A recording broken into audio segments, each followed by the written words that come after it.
Ladies and gentlemen, Good evening. are you ready? Okay, here we go. You're listening to the Deal Room Podcast. Join us as we bring you the inside scoop on business sales and acquisitions. Get across trends in the area and hear the industry's best recount their real-life tips, traps, and experiences. Now, here's your host, Joanna Oakey. Hi, it's Joanna Oakey here, and welcome back to the Deal Room Podcast. A podcast proudly brought to you by our commercial legal practice, Aspect Legal. Now, today we have on the show Jonathan Dutton, or as he is affectionately known by those who know him as JD from JD Consultancy. Now, we have a bit of an interesting twist today. We're actually talking about a case study of a business that JD worked with, who initially thought they needed help with procurement, but eventually realised what they actually needed help with was exit.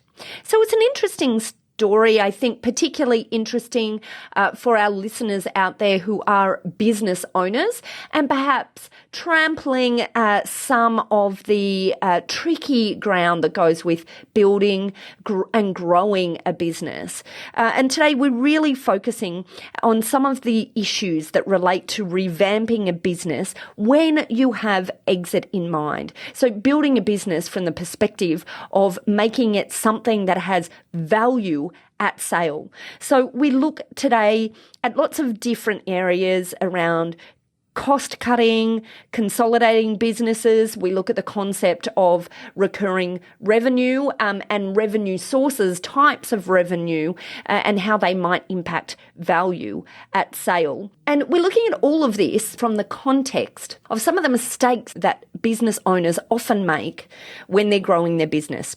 So without further ado, let's chat to JD. JD, welcome on to the podcast. We're so excited to have you here today. Thank you very much indeed. That's very kind. Great. Okay. So today is a bit of an interesting change of gear to some of the ways and discussions that we usually have on this podcast. Today, we're really talking about a case study. And I think it's a really good case study because I think it's an example of what is happening in the real world of business right now, over and over and over and over again in SME land. So before we get into our case study, maybe just give us a little bit of your background, JD, so everyone knows who they're listening to and has a bit of context to set this up. Well, I'm very old, so I've done lots of things, Joe. And after more than 30 years in business, I've squeezed a few things in. I started as a career in procurement, professional procurement, which is a great broad-based business education. But my bosses thought it was a great idea to put a buyer in charge of the sales team.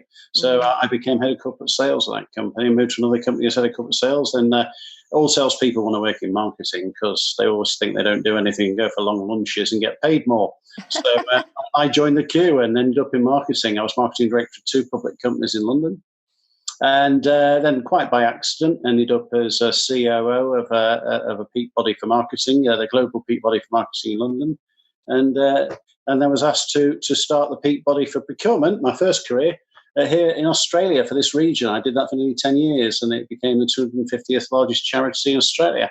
And after I left 6 years ago, I started working for myself as an independent management consultant, facilitator, helper, dog's body, presenter, keynote speaker, MC, and what do you need doing? Everything I do has got something to do with procurement or the supply side of business, although I guess fundamentally I'm a sales and marketing support expert, really. It's a really interesting combination you've got there. I mean, I guess on both sides of the procurement coin, which is interesting because we're talking about M&A today, which is another interesting area, I guess, to add to your toolkit there. But that's a really very varied, background you're talking about here. Well, it is, and fundamentally, I've spent 35 years really either as a buyer or a seller. That's the nature of business, isn't it? That's what business does. It buys and it sells. And I always thought if you could do both, you'd be able to offer anybody something. Yeah. I guess it's worked out like that. I think so anyway, and I've enjoyed it. And I accidentally got involved in M&A because it's normal business, Joe. a couple of big companies I worked for, major blue chip corporates.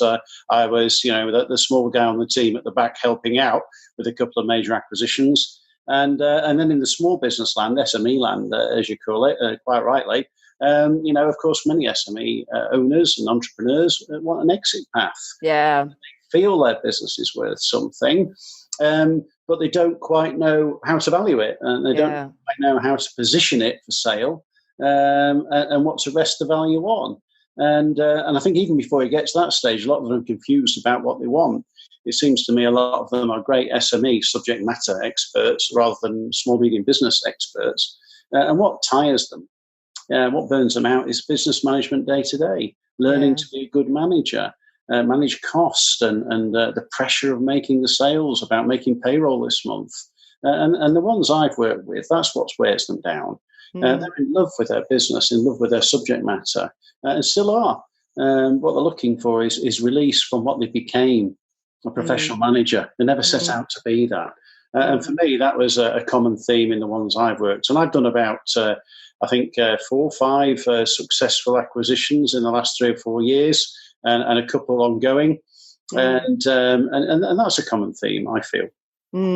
So let's talk then about this particular case study today of the business who came to you for procurement advice initially. Was that right? That's where they started? This is such a fascinating story. I just love the train of where we're about to go here. Don't give away the ending. Don't give away the ending. I'm not giving it away.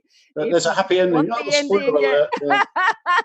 Stay to the end of the story. Where this started was they had a really tough year in 2012. A lot of people did. We were running up to that election. Carbon tax had come out. The economy had lost confidence. Everybody was sat on their hands. People had slashed their secondary budgets. Businesses weren't spending, weren't investing. And most consultancy business really suffered 2012. And the one I was working closely with at the time did. And these people, rang me, and they were keen on doing far more work on the supply side. They saw it as a potentially a good market for their product, their services in consultancy, their subject. And I thought so too. And they wanted me to help give them access to our profession, procurement and supply. And being, CEO of the Peak Body for nearly 10 years, I'm fairly well connected in that world, the buyers. So that was the idea, and building the content to help the marketing into that new market. But what I found was, a fairly confused bit of thinking. Or they were almost trying to grow out of desperation into a new market because they were saddled with this cost base. And what the truth of it was, they'd been set up for the last 2 or 3 years for growth. And they'd done well. 2009, 2010, 2011 wasn't too bad. And they were growing well. And they'd overinvested. Big office, lots of empty chairs, They put money in marketing. They had 3 companies for 3 products, which seemed a bit odd to me at the time. And, they were set up for growth. And that growth had basically collapsed with 2012. And they were feeling the pressure of the cost base, and they wanted, their answer was, as always, you get out your Ansoff matrix, don't you? New markets, new products. And they thought, well, there's nothing wrong with our products. Let's go for new markets. And JD, he knows everybody in procurement. He can help. And that's where the conversation started.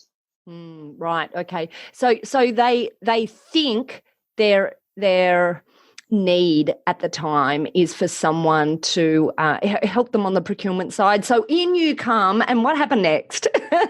Well, the first thing I obviously noticed was that they were saddled with the cost base, and they were trying to set sales targets to cover the cost base. And I think someone had to give them the confidence to address the elephant in the room, which was you're running 3 companies. For 3 products, that you are in the process of letting 2 or 3 people go. Your sales are dropped. You've got a big, impressive office you paid for a fit out for. It's got to go. And that was a painful 3 months, and take some painful decisions when you've invested and spent your own good money building a nice new office, an impressive facility, hiring good staff, and then all of a sudden you've got to cut your cloth and leave the office, and took that as an opportunity to consolidate the 3 businesses into one. I mean, there's a real cost to running 3 companies when you could simply run one with 3 products. So at this point, they didn't have in their mind yet that they wanted to exit. They were just cost cutting at this point. They needed encouragement to grasp the nettle. They were still clinging to the idea that there'd be a saviour who could point them to a new market and sales would come. Sales will come. Yeah. There's an old adage, isn't it, on the bell curve? When you look at the bell curve of the business life cycle, you don't know you're on the down curve until you're halfway down it. Yeah. You still feel you're at the apex of the curve. You can get that growth going again. Okay, great. And so what happened next? Well, very quickly, the conversation about exit started. I think she rocked back in a chair, threw her hands up and said, "If only could get out of this mess." And I said, "Well, is that the aim?" And of course she said, "Well, wouldn't it be wonderful? But I don't see we can sell a business. What's it worth and who'd buy it?" Yeah. And the conversation said, "Well, if that's the real objective, let's talk about that." And I think you've got something of value. The question is how you value it, how you substantiate that value, and how you find a buyer. With a difficult year immediately behind you, that's tough, isn't it, to sell? So we have to start from there. Yeah. And these things that you're talking about, I think these are, number one, the energy and the enthusiasm of business owners as they're in growth is really alive and real. But then when market hits, stuff starts getting hard. Sometimes it's just like burnout hits, right?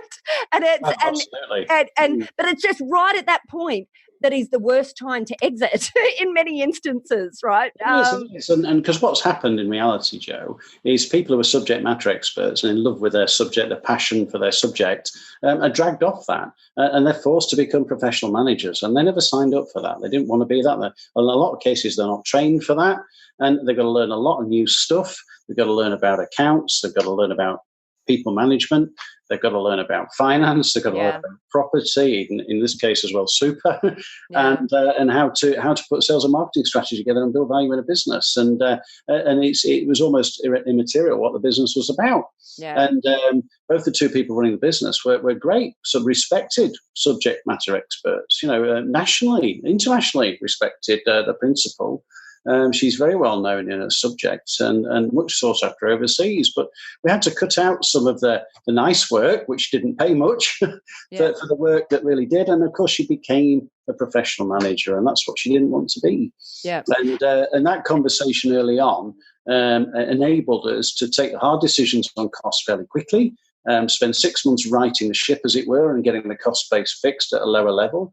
Consolidate and unify the three companies into one, exit the premises that were bought and take the pain of keeping the fit-out loan, and then finding new premises. And at the time, early 2013, there was a lot of property in Docklands, lots of advantages to moving there, certainly cost-wise and quality-wise, although we're at the end of the tram tracks in Windy City. And that worked out really well for them. They found a building that was very suitable for their brand, matched it very well. And that was a very successful move. They were able to acquire the small property as well, which built immediately, put an asset into the business. And I guess just reflecting back on this journey, that they've been on, I guess what you were doing right here was helping them to work out what was going to drive value in their business at exit, given that they'd now identified this as something that they want to do. Is that right? You were Absolutely. Working on the value drivers. And so if you reflect on those, what were the elements particularly that you thought would drive value for them, or indeed was impeding their value at that point when you'd come in?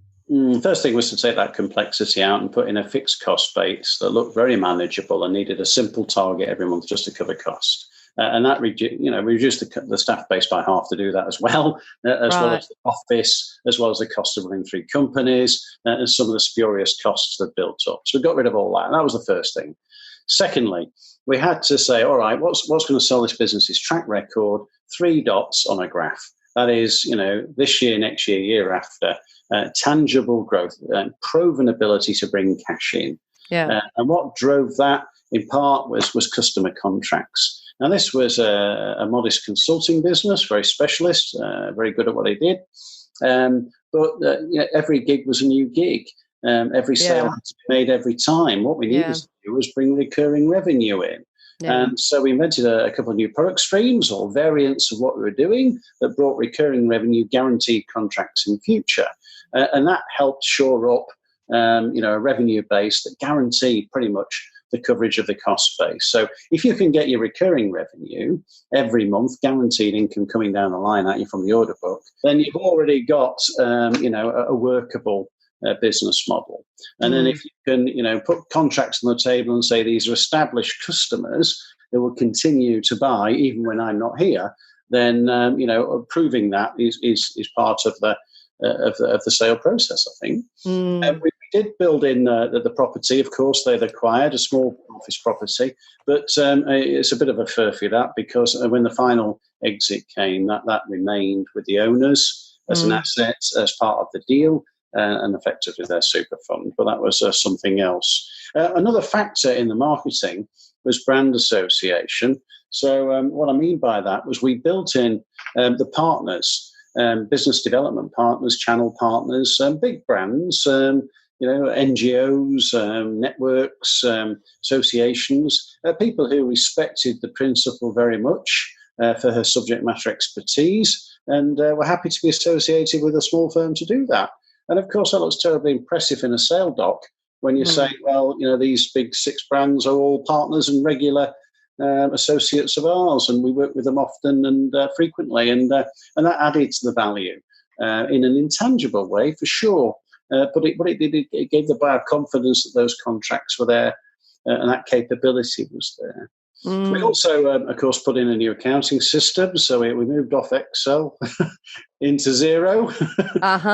And we got a bookkeeper. Wow. Part-time and set all that professionally. We had an accounting firm as well that set up the new chart of accounts and consolidated the 3 businesses into one. And that made everything very transparent, very simple to manage, cheaper to manage. And, bookkeeper was only working, I think, 6 hours a week in the end. And that was for payroll of up to a dozen people.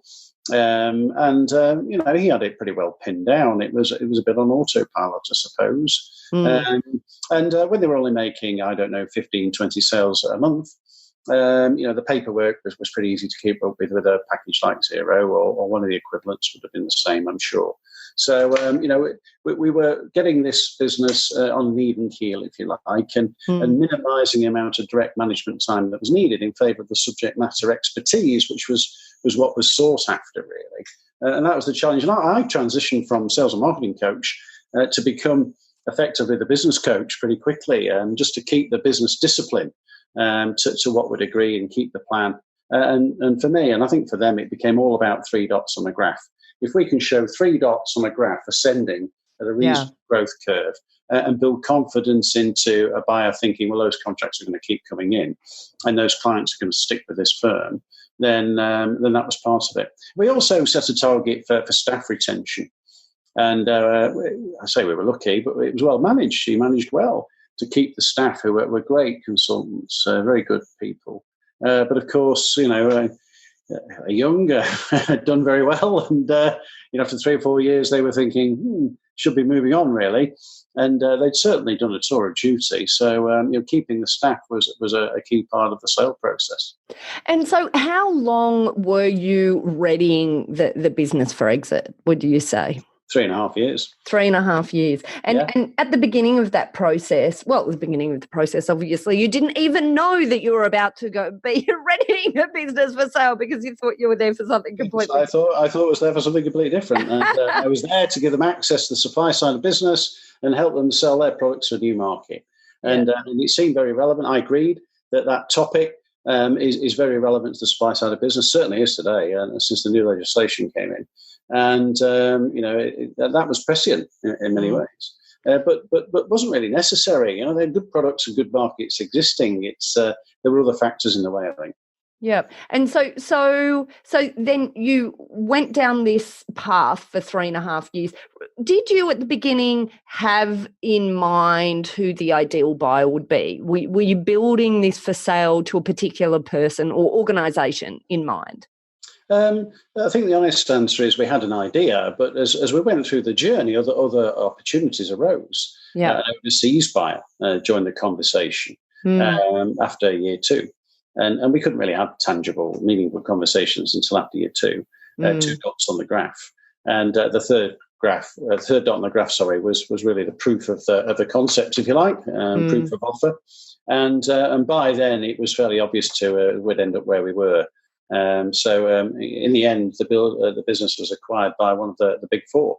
Right. That was by no means certain.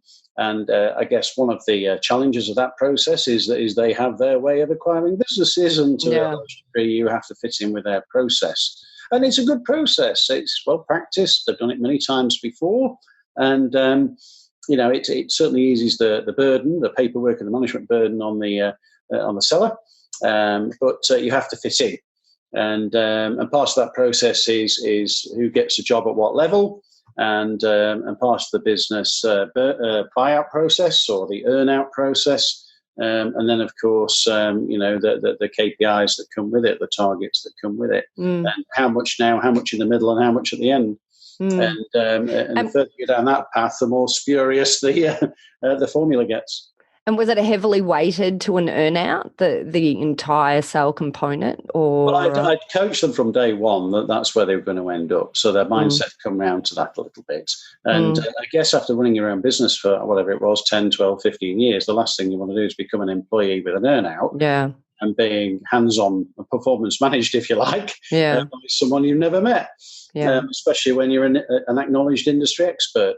But that was part of the maturity the buyer needed to pin down for herself, which she did, I think, very successfully.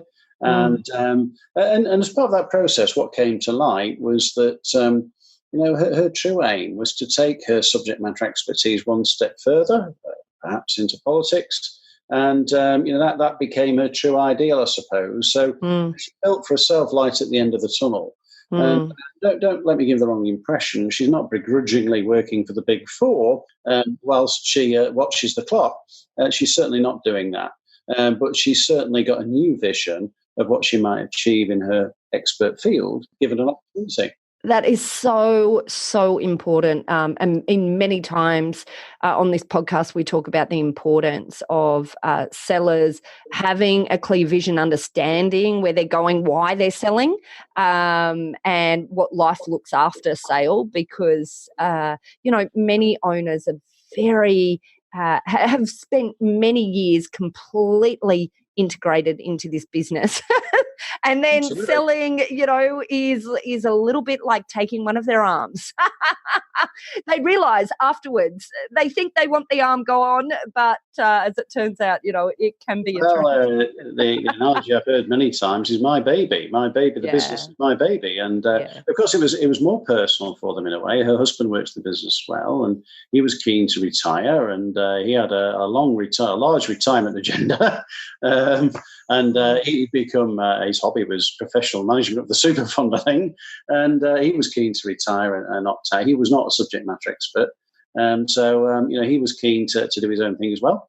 And so it was a win-win-win. It really was. Everybody won out of this process, I think. Yep. They won out because... I should say, except me, I was out of a job. But they won out because you had come in. They'd had the good luck or fortune or foresight to bring someone in who, and obviously they didn't bring you in for what you ended up providing them with, but you provided them with a way that they could get to an exit that provided what they wanted at the end of the day, when they didn't even, clearly at the beginning, they didn't even know what they wanted. I think this is right. But I think what they really did was, right at the outset, they had the maturity and the common sense to realise the situation, to stop clinging to perhaps false hopes, and to listen to the questions I was asking. They didn't bring me in.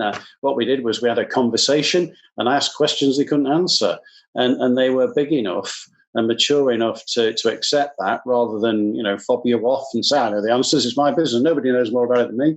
Yeah. Which is a lot of people fall into the trap of thinking.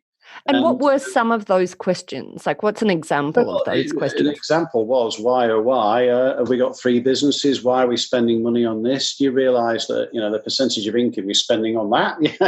Does that sound right to you? And really having the maturity to face the truth that they'd overinvested, that they'd been caught out by an economic dip.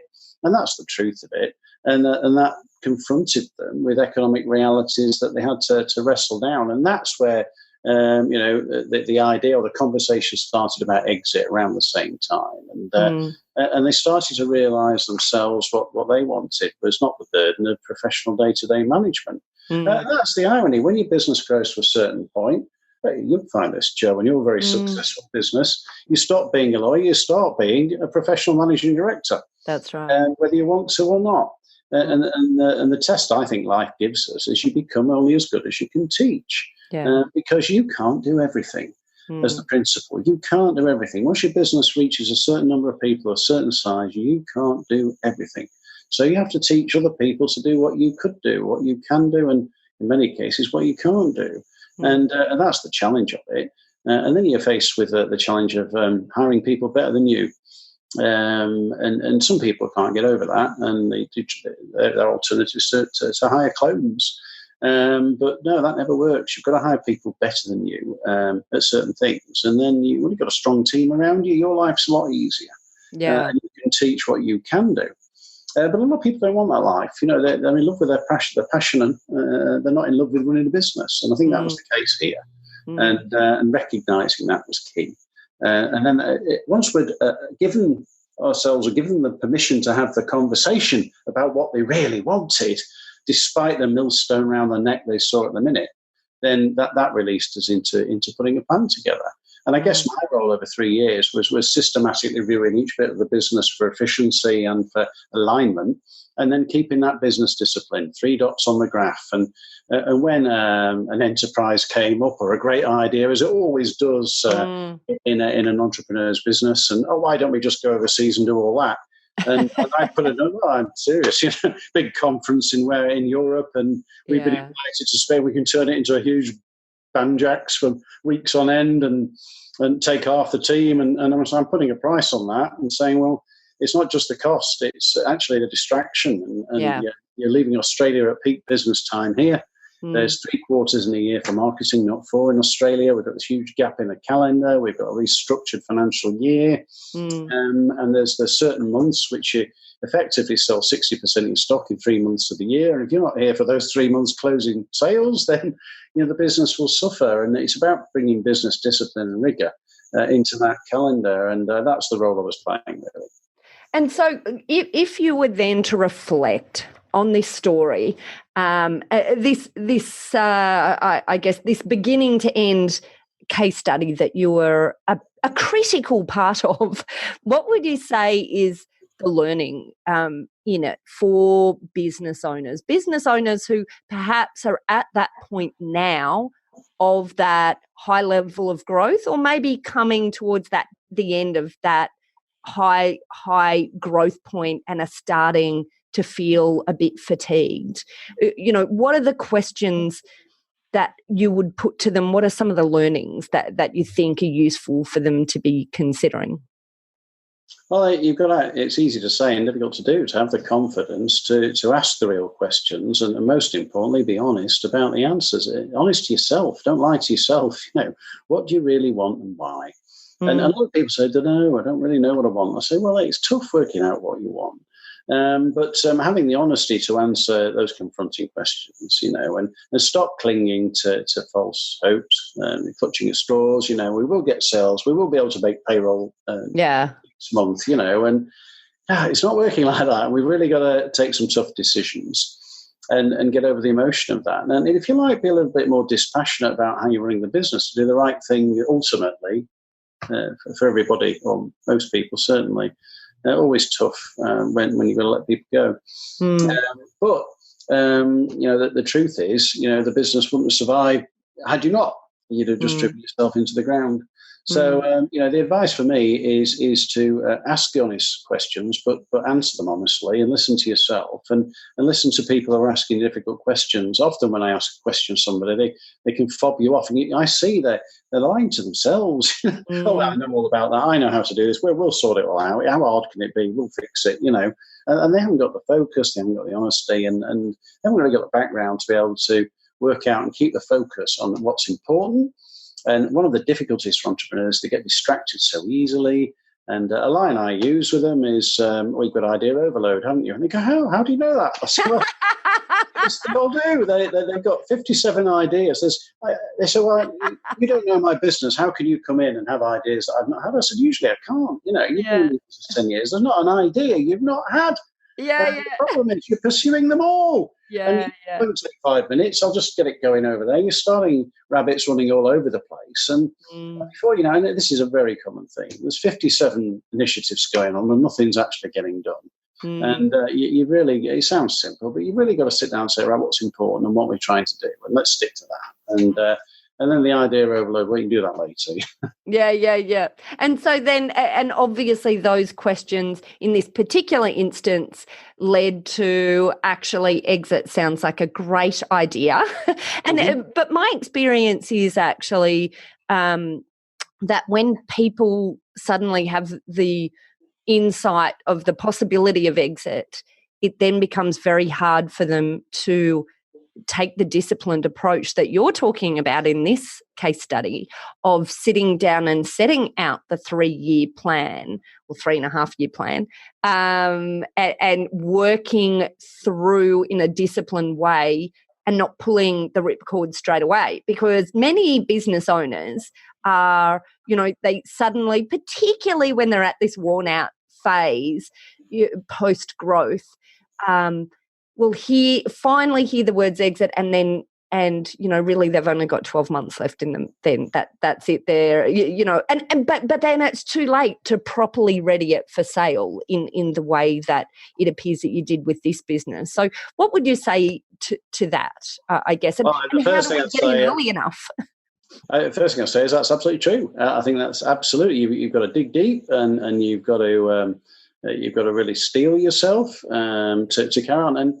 And you say, well, it's only 3 years, and you've run the business for 9, 10, 11, 12 or something. It's a quarter as long again, sure, but this time we've got it right. We're using all the knowledge we've got from the past to really consolidate into getting it right. And of course, when the numbers and the KPIs start coming right and you can see the path, you can see the trajectory, you're absolutely right. Impatience comes, it really does. And like you say, they want to pull the ripcord and can't we just find a buyer tomorrow? We've got 2 dots, isn't that enough? And 3 dots on the graph. And of course, I said, well, it's going to take us a year to find a buyer. And, what we want is competitive tension. So preferably we want 1, 2 or 3 interested parties. And maybe from different angles, because if they're all from the same sort of scenario, they might all draw the same conclusion. And I'm pleased to say that's what we ended up with. We ended up with 3 different interested parties. One dropped out quickly, the other 2 kept going, and one seemed to be dragging the feet. And then they, of course, quickly came up and made the acquisition. And the others, they seemed to be making haste early, and then they got stuck at an internal approval process that often happens. And of course, the trick in negotiation is not to show your eagerness, not show your And you really, you've got to be mature. You've got to steel yourself, and these people did, and I think they got rewarded for it. They got some money. They got to keep the property as part of the super fund. The husband retired, and the principal got to work in the subject that she's so good at and almost exclusive. She's released from day-to-day business management, and the staff all got shiny new jobs. With a pay rise at a great firm, looks fabulous on the CVs. And again, they got released from a lot of the administrative burden that they were under because of course, the improved systems at a big 4 firm. I think they lost one who didn't want to go and do it. The rest all did, and most of them are still there and forging a great career.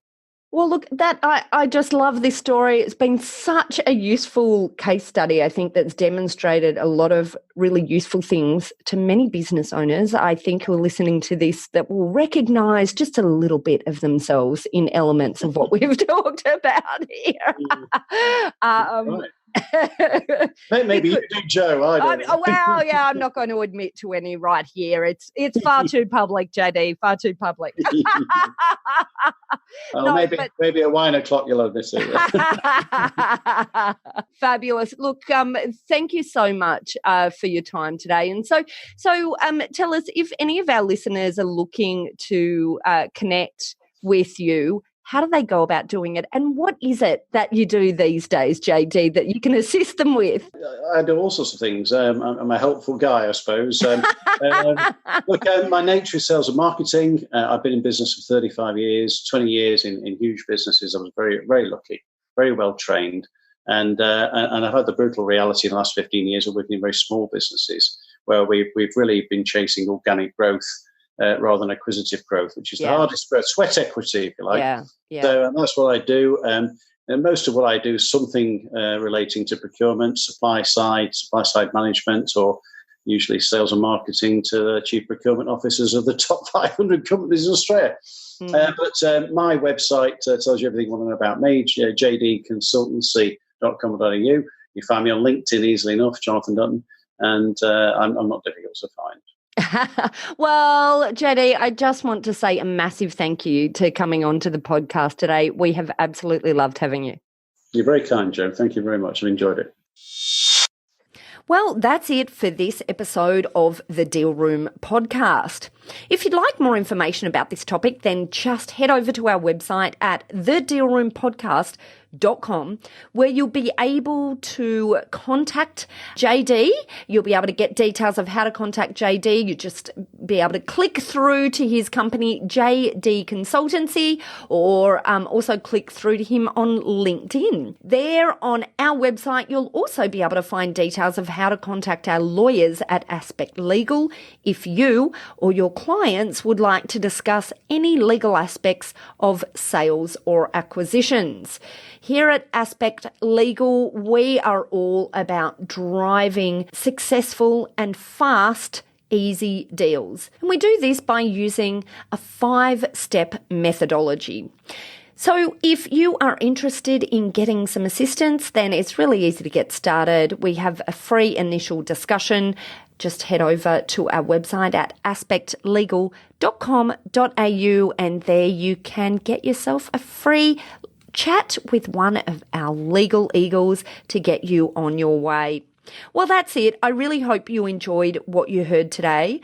If you did, I'd love it if you could possibly pop over to Apple Podcasts or your favourite podcast player and leave us a review. And of course, don't forget to hit subscribe while you're there. That's it. Thanks again for listening in. You've been listening to the Deal Room podcast, and I'm Joanna Oakey. See you next time.